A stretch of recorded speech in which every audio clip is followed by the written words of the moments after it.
Hi friends, എല്ലാവർക്കും എൻ്റെ ചാനലിലേക്ക് സ്വാഗതം. അപ്പോൾ ഇന്നത്തെ വീഡിയോയിൽ വളരെ എളുപ്പത്തിൽ എങ്ങനെയാണ് കുഷ്യൻ കവറും പില്ലോ കവറും ഒക്കെ നമുക്ക് വീട്ടിൽ തന്നെ ഡിസൈൻ ചെയ്തെടുക്കാമെന്നാണ് കാണിക്കുന്നത്. പെയിൻറ്റിങ് അറിയാത്തവർക്ക് വരെ എളുപ്പത്തിൽ ചെയ്തെടുക്കാൻ പറ്റുന്നൊരു ടെക്നിക്കാണിത്. അപ്പോൾ ഇത് എങ്ങനെയാണ് ചെയ്യുന്നതെന്ന് നോക്കാം. അതിനുവേണ്ടി ഞാൻ പ്ലെയിൻ ആയിട്ടുള്ള ഒരു കുഷ്യൻ കവറാണ് ഇവിടെ എടുത്തിരിക്കുന്നത്. ഞാനൊരു ന്യൂസ് പേപ്പർ എടുത്തിട്ടുണ്ട്. ന്യൂസ് പേപ്പർ ഇല്ലെങ്കിൽ മാഗസിനോ കട്ടിയുള്ള പേപ്പറോ ഉപയോഗിക്കാം. ഞാനിവിടെ യൂസ് ചെയ്യുന്നത് അക്രിലിക് പെയിൻ്റ് ആണ് യൂസ് ചെയ്യുന്നത്. ഫാബ്രിക്കിൽ അക്രിലിക് പെയിൻറ് യൂസ് ചെയ്യുമ്പോൾ ഉണങ്ങിയതിന് ശേഷം അയൺ ചെയ്തിട്ട് വേണം യൂസ് ചെയ്യാൻ, അല്ലെന്നുണ്ടെങ്കിൽ ഫാബ്രിക് പെയിൻറ് യൂസ് ചെയ്യാം.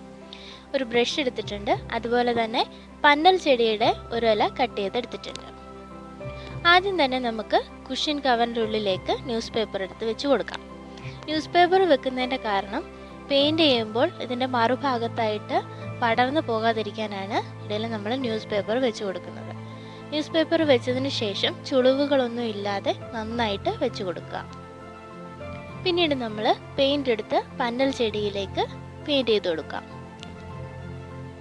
പെയിൻറ് ചെയ്യുമ്പോൾ ശ്രദ്ധിക്കേണ്ട ഒരു കാര്യം, വേഗം പെയിൻറ് ചെയ്ത് കൊടുക്കാൻ ശ്രദ്ധിക്കുക. അല്ലെന്നുണ്ടെങ്കിൽ കുഷ്യൻ കവറിലേക്ക് നമ്മൾ പതിപ്പിക്കുമ്പോൾ പെട്ടെന്ന് ഡ്രൈ ആയി പോകും.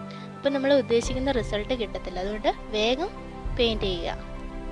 അതിനുശേഷം എവിടെയാണോ നമുക്ക് ഈ ഡിസൈൻ പതിപ്പിക്കേണ്ടത് ആ ഭാഗത്തേക്ക് വെച്ച് നന്നായിട്ട് പ്രസ് ചെയ്യുക. പ്രസ് ചെയ്യുന്ന സമയത്ത് കൈകളിലൊക്കെ പെയിൻറ് ഉണ്ടെന്നുണ്ടെങ്കിൽ അതിൽ പതിയും. അതുകൊണ്ട് ഞാനിവിടെ ഒരു പേപ്പർ അതിൻ്റെ മുകളിൽ വെച്ചതിന് ശേഷമാണ് പ്രസ് ചെയ്ത് കൊടുക്കുന്നത്. നന്നായിട്ട് തന്നെ പ്രസ് ചെയ്ത് കൊടുക്കണം. അതിനുശേഷം നമുക്കിത് പതുക്കെ എടുക്കാം. ഇനി ഇതുപോലെ തന്നെ വീണ്ടും നമ്മൾ കണ്ടിന്യൂ ചെയ്യുക. എവിടേക്കാണ് നമുക്ക് ഈ ഡിസൈൻ പതിപ്പിക്കേണ്ടത് അവിടെയൊക്കെ ഇതുപോലെ വെച്ച് കൊടുക്കുക.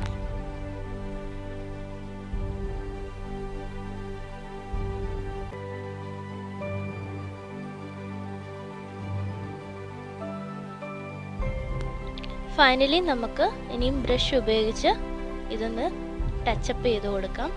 പെയിൻറ് പതിയാത്ത ഭാഗത്തൊക്കെ ചെറിയ രീതിയിലൊന്ന് ടച്ച് ചെയ്ത് കൊടുക്കാം.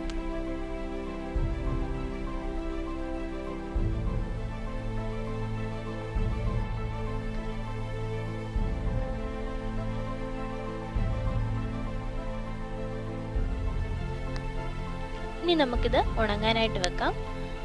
അക്രിലിക് പെയിൻറ് യൂസ് ചെയ്തതുകൊണ്ട് ഞാനിത് ഉണങ്ങിയതിന് ശേഷം അയൺ ചെയ്തിട്ടാണ് യൂസ് ചെയ്തിരിക്കുന്നത്.